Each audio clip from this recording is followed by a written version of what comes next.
À Saint-Germain-du-Puy, dans le Cher, The JT a zoomé sur ce que la municipalité met en place pour sensibiliser sa population au tri sélectif et de recyclage des déchets. Nous avons interviewé Roland Bois, le premier adjoint au maire de Saint-Germain-du-Puy, pour qu'il nous rende compte de ce qui est mis en œuvre en termes de politique de développement durable dans sa collectivité. Et pour conclure, notre équipe a rencontré les enseignants des classes de SECPA du collège Jean Rostand de Saint-Germain-du-Puy, établissement qui participe au projet 1000 défis pour la planète. Ce qui a été mis en place il y a quelques années, c'est le tri sélectif, avec une amélioration qui est apportée cette année dans le tri sélectif. La semaine dernière, il y a un certain nombre de Germinois qui sont allés visiter l'usine de tri pour voir effectivement comment cela se passe et quel est l'intérêt de faire le tri sélectif. En fait, le tri sélectif a pour intérêt de récupérer le maximum de matériaux qui puissent être recyclables, ce qui fait que donnant une deuxième vie, voire troisième vie à ces matériaux-là, ça permet d'économiser les matériaux naturels. C'est marqué dessus avec 2 bouteilles d'eau. Ah, 2 bouteilles? Avec 2 bouteilles d'eau, ils ont fait une écharpe polaire. Et ça, ce que vous voyez là, c'est du polyéthylène haute densité, pur. La matière première, c'est ça. Et grâce à ça, et bien avec ça, on va l'emmener dans une usine pour mouler et on fait ce qu'on veut. On va faire des pots de fleurs, on va faire plein d'autres choses. Alors, une chose qui est sûre, c'est que tout ce que vous allez trier, vous ne le retrouverez pas dans le circuit alimentaire. Depuis 2001, l'Union européenne propose d'accroître l'offre comme la demande des produits aux vertus écologiques et de réduire l'impact environnemental de l'élaboration d'un produit en prévenant notamment la production des déchets. Une réglementation est à l'étude. La première chose à faire est de produire moins de déchets. C'est pourquoi l'Union européenne attribue un label écologique, l'écolabel, à certains produits industriels qui ne détériorent pas l'environnement pendant tout leur cycle de vie. Production, utilisation, élimination. La BEI, Banque européenne d'investissement, apporte une aide financière aux municipalités qui se lancent dans la revalorisation des déchets. Afin de réduire la pollution liée à l'incinération et à la co-incinération des déchets, qu'ils soient dangereux ou non, municipaux ou non, l'Union européenne a élaboré une directive qui impose aux installations de traitement des déchets des valeurs limites à l'émission de plusieurs polluants atmosphériques. Une directive européenne impose le recyclage des emballages et déchets d'emballage. Cependant, malgré des résultats encourageants dans le recyclage du papier et du verre, la production de déchets continue de croître de façon constante. Au sein de l'Union européenne, les États membres et les collectivités territoriales sont obligés d'établir des plans de gestion des déchets.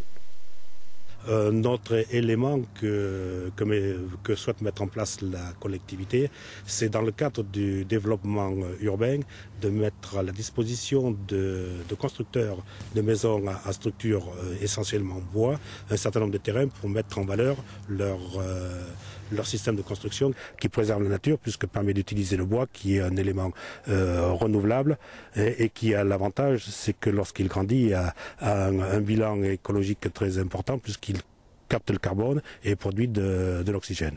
Donc c'est très important pour l'avenir et puis pour l'environnement.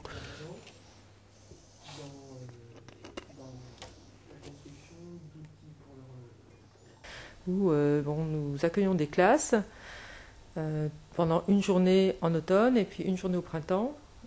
Donc le but de ces journées, c'est de sensibiliser les jeunes et de les rendre actifs pour leur montrer qu'ils peuvent faire des actions en faveur de l'environnement. Cette année est mis en place un composteur, donc aussi labellisé par 1000 défis.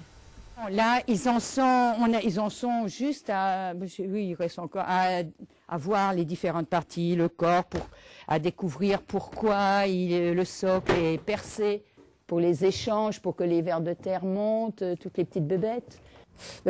Pour le prochain 1000 défis pour ma planète, je pense à l'idée d'essayer de construire une éolienne, mais pour comprendre le principe. Et puis, alors après, voir qu'est-ce qu'on peut faire avec le courant qu'on va récupérer. Bon, ça, c'est encore à définir, mais c'est à l'état de projet, là. Nous espérons vous avoir éclairé sur l'application, du moins la prise de conscience des directives européennes en matière de développement durable. Il est évident, selon nous, que cette prise de conscience politique doit s'accompagner d'une prise de conscience individuelle comprenant les aspects économiques, environnementaux et sociaux. Au revoir de la part de toute l'équipe de The JT. Ciao.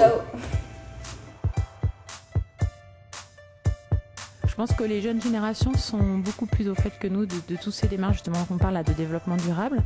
J'espère qu'ils vraiment continueront dans leur lancée en nous rappelant bien qu'il ne faut pas faire ça ou pas faire ça en matière d'environnement, et puis qu'ils sauront mettre en place des projets pour améliorer encore l'information, la sensibilisation sur tout ce qui concerne l'environnement. Donc je crois que le premier message, le développement durable, c'est action tout de suite, là. On y va, on s'y met, et puis on n'est pas tout seul. Comptez d'abord et surtout sur vous. Si chacun à sa propre échelle travaille à une meilleure consommation, à prendre mieux les choses en compte, à avoir un autre état d'esprit, une autre démarche vis-à-vis de ce qui nous entoure, des autres, des ressources, etc. Je pense que ça ira beaucoup plus vite et ce sera beaucoup plus concret. Je crois que c'est très nécessaire d'avoir d'engagement. Donc il faut que nous essayions de modifier nos conditions de vie de façon à ce que l'avenir soit préservé. Essayons dans notre comportement, mais également dans toute l'organisation de la société, de faire en sorte que nous consommions moins d'énergie et que nous participions moins à cette détérioration de l'environnement et en particulier au changement climatique. Il y a un trésor là où on ne l'attend pas, du côté justement du recyclage de tous ces déchets, même végétaux, et construire la terre de demain à partir de ces choses-là.